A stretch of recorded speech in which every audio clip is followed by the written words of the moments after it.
Good. I can see you acting here where you're going, I have to appear nervous, but I can see you also going, oh my God, just start. Okay, so stillness is really hard to find on stage, but audiences feel everything. So if we feel for a second that you're uncomfortable, audiences feel it. So you fake it and you practice it and you build it up, and it's that confidence of just being able to be still.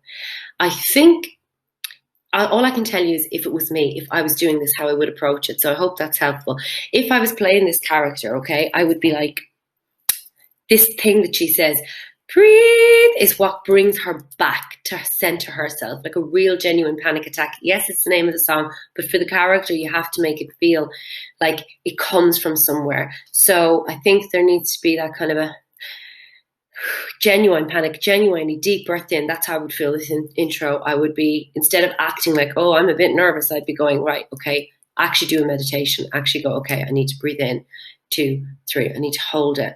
I need to maybe open my eyes, see if anybody's looking at me, make sure I don't feel like an idiot. Okay, recenter myself, breathe out again and go, all right, I've got this. And actually write a little monologue out for yourself going, I've got this, I'm okay. And actually write out the thoughts that you would genuinely have. And then go, breathe, and let that breathe come from that place, rather than the breathe being, this is the first note of the song and I have to get it out of the way before I start telling the story, which is kind of how it feels a little bit at the moment. And that will come back to when you repeat that again at the end of the first verse, and you do that, breathe, and you've got a little gap there to fill, which I think we can add another breathe into, to again make it part of her mantra, make it part of this. This whole song is a challenge for her, because she is having this panic attack about going home. It is very, very real.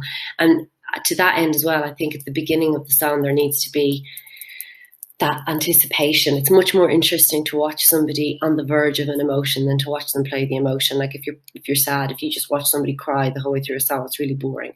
It's much more interesting to watch them almost break down, and you go through the journey with them. So we want to go through the journey with you in this song. So it's that build up, and then that, okay, I can bring it back down, and that build up again, and I can bring it back down. And yeah, we'll make more sense as we go on.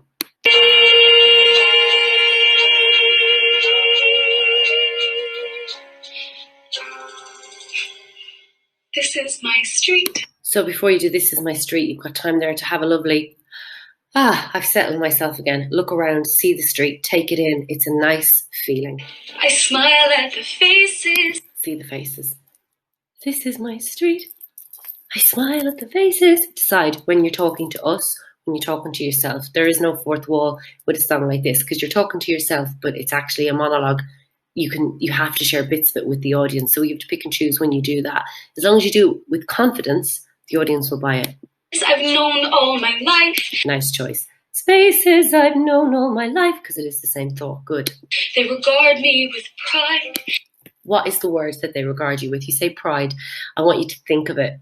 And I know this is a boring note, but it's the most obvious note sometimes that a director gives me as well, which is, it's the first time you've said this. And that realization, and you go, oh yeah, duh, I know. But when you're looking for the word, they regard me with pride, that's what it is. And everyone's sweet, and they say, you're going places, and become the character. So it's those little gaps, rather than making it sound nice and flowy, bring me into the story straight away, let me feel where you are. And everyone's sweet, they say you're going places. See what I mean? Just finding the differences. So how can I say that while I was away? Don't play the thought of the emotion that's coming up. How can I say that when I was away? Find the irony in it. Sometimes it's a really interesting choice just to play against the emotion. So if you do that, so how can I say that while I'm away, I've got so much to offer? And then we go through it with you. Do you understand what I mean? Maybe not, but that's just an example of how I would do it. So much to hide. Hey guys, it's me.